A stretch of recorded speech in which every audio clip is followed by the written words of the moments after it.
Friends, आज भी बाजार में गिरावट थी।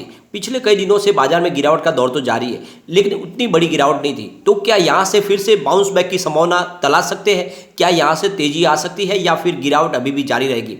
तो जाने माने रिसर्च एनालिस्टों की राय लेंगे बाजार को लेकर। क्या करना चाहिए हमें, क्या स्ट्रेटेजी अभी इस समय सेट की जा सकती है, क्या इस समय इन्वेस्टमेंट करना चाहिए या फिर इस समय बाजार में से अपना इन्वेस्टमेंट निकाल लेना चाहिए, क्या संभावना बन रही है। यहाँ पे सबसे बड़ी बात है इंटरनेशनल मार्केट, जिसके ऊपर बाजार हमारा रिएक्ट करता है। तो ऐसे में इंटरनेशनल मार्केट खुल चुके हैं, वहाँ पे क्या संभावना उसको जानने की कोशिश करेंगे इस वीडियो के माध्यम से। दूसरी तरफ क्रूड ऑयल की प्राइस और इंडियन रुपीज, इसकी क्या कंडीशन है, क्योंकि उसके ऊपर भी डिपेंड करता है मार्केट। साथ में यहाँ पे देखेंगे तो घरेलू क्या क्या रीजन बन रहे हैं जिसकी वजह से बाजार में कुछ पॉजिटिव संभावना बन सकती है। तो इन सारी बातों को जानेंगे इस वीडियो के माध्यम से। लेकिन फ्रेंड, उससे पहले अगर आप पहली बार हमारे चैनल पे आए तो चैनल को सब्सक्राइब कर दीजिए, एक बेल आइकन दबा दीजिए ताकि जब भी नया वीडियो बने पहला नोटिफिकेशन आपको मिले। वीडियो पसंद आए तो लाइक शेयर जरूर कीजिए। चलो फ्रेंड्स, वीडियो स्टार्ट करते हैं। मैं हूं आपका दोस्त एस.बी. दवे और हमारे अपने चैनल ऑनलाइन कमाई में आपका बहुत बहुत स्वागत है।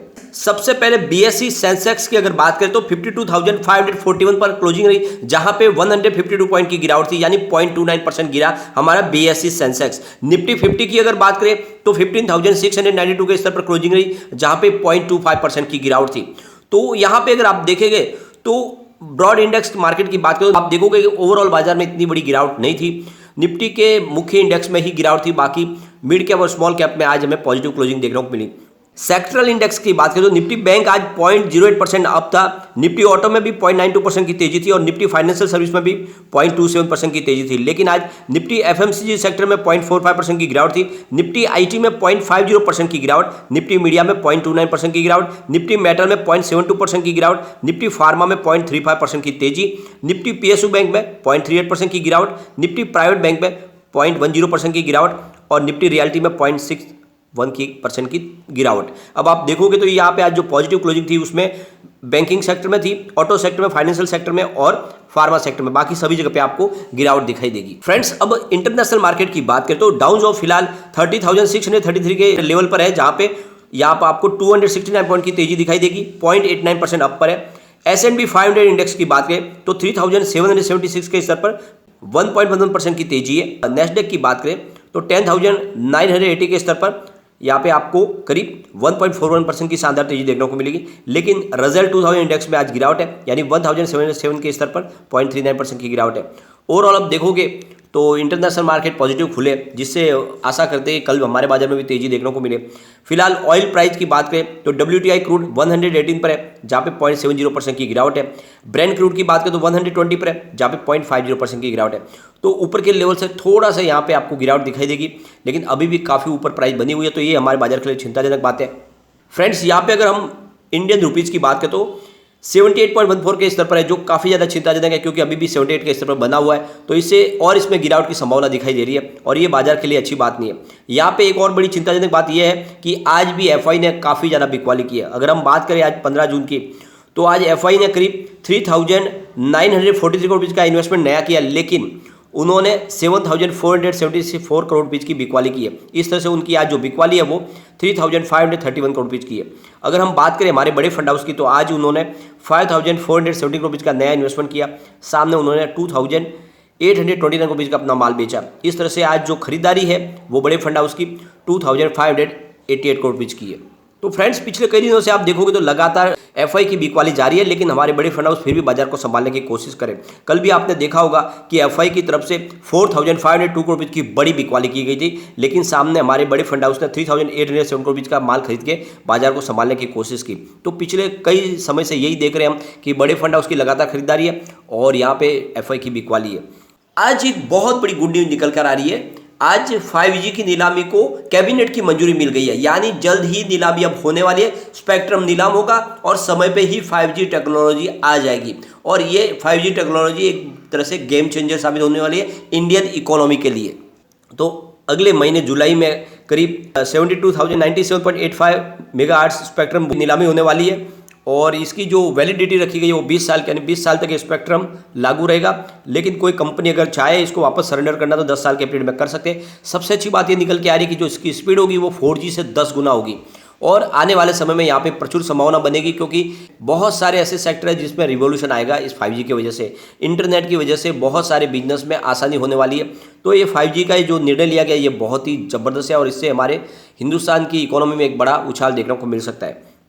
यहाँ पे एक बाजार के लिए अच्छी खबर और निकल के आई है, सोयाबीन की प्राइस में और गिरावट हो गई है और फिलहाल पिछले 4 महीने के लो लेवल पे आ चुका है सोयाबीन की प्राइस और ये बाजार के लिए अच्छी खबर है। इससे बाजार में जो लगातार जो महंगाई बढ़ रही है उस पर कुछ राहत लग सकती है और रिफाइंड सोयाबीन के तेल में भाव में जो निचले 2.5 महीने के लेवल पे आ चुका है, तो ये अच्छी बात है बाजार के लिए और आने वाले समय में कुछ महंगाई में हमें राहत दिखाई देगी और महंगाई में राहत दिखाई देगी तो बाजार में भी तेजी की संभावना बन सकती है। अब इसके बीच में अगर हम देखें HDFC सिक्योरिटीज की तरफ से दीपक जसानी का कहना है कि यूएस फेड मीटिंग के फैसले के बाद निफ्टी या तो 15,500 के नीचे गैप डाउन ओपनिंग करेगा या फिर 15,886 के ऊपर गैप अप ओपनिंग करेगा। नीचे की तरफ आने वाली किसी भी गिरावट से कमजोरी आती नजर दिखाई आ सकती है, वही किसी अपसाइड के ब्रेकआउट की स्थिति में ऊपर की तरफ स्तरों पर दबाव देखने को मिल सकता है। अब यहाँ पे रेलिगर ब्रोकिंग की तरफ से अजित मिश्रा का कहना है कि अब बाजार की नजरें यूएस फेड के फैसले पर ही रहेगी।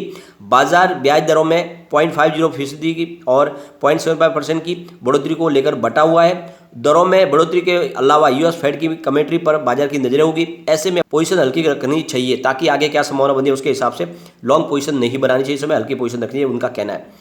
एलकेपी सिक्योरिटीज के कुणाल शाह का कहना है कि एफओएमसी की मीटिंग के फैसले के पहले बाजार वॉलेटाइल बना हुआ है। निफ्टी के निचले लेवल पर देखें तो 15,500 पे सपोर्ट नजर आ रहा है। यहाँ हमें नई पुट राइटिंग देखने को मिलेगी।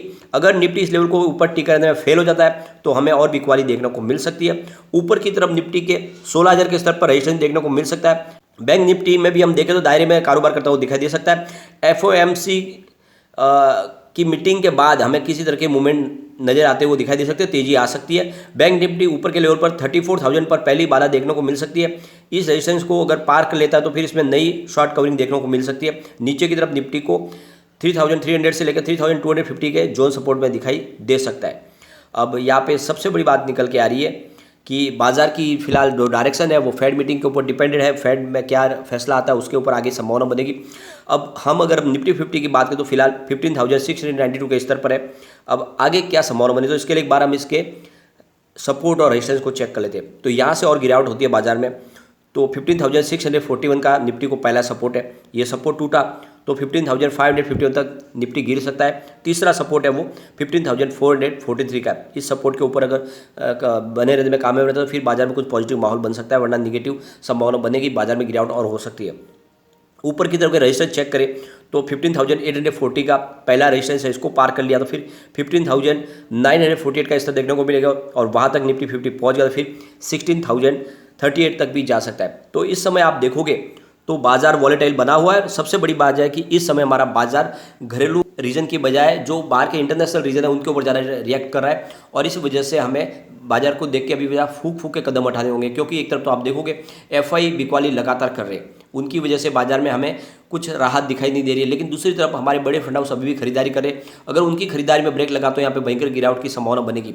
और दूसरी तरफ अगर दूसरे पहलू को देखकर एफआई की बिकवाली रुक जाते तो फिर भयंकर तेजी बन सकती है। तो ऐसे में बाजार का जो डायरेक्शन है उसको कोई भी अच्छे से प्रेडिक्ट नहीं कर पा रहा है। तो ऐसे में इस डिप में आपको अच्छे क्वालिटी स्टॉक में निवेश शुरू कर देना चाहिए जो काफ़ी अच्छे फेयर वैल्यू में मिल रहे हैं और फंडामेंटली बहुत मजबूत है। आने वाले समय में आपको शानदार तेजी की संभावना जरूर बनेगी, क्योंकि कितना भी बाजार गिरे आखिरकार जाना तो उसको ऊपर की तरफ है। तो अगर आपका नजरिया लॉन्ग टर्म का है तो आपको कभी भी लॉस नहीं हो सकता बाजार में। लेकिन एक बात का ध्यान रखें, इन्वेस्टमेंट ऐसे स्टॉक में करें जो वाकई में बहुत मजबूत हो और ऐसे सेक्टर में निवेश करें जिसमें प्रचुर संभावना हो, आने वाले समय में वहाँ पे तेजी की संभावना बने, ऐसे सेक्टर में ही निवेश करना चाहिए। तो आपका निवेश कई गुना बढ़ सकता है और आपको अच्छा रिटर्न भी मिल सकता है। तो सेक्टर देख के निवेश करें। लेकिन फ्रेंड, कोई भी इन्वेस्टमेंट करने से पहले अपने फाइनेंशियल एडवाइजर से एक बार भी ले ले या अपना खुद का रिसर्च करें, क्योंकि मैंने वीडियो आपके एजुकेशनल पर्पज के लिए ही बनाया। वीडियो पसंद आए तो लाइक से जरूर कीजिए और चैनल को सब्सक्राइब कर दीजिए। Thank you.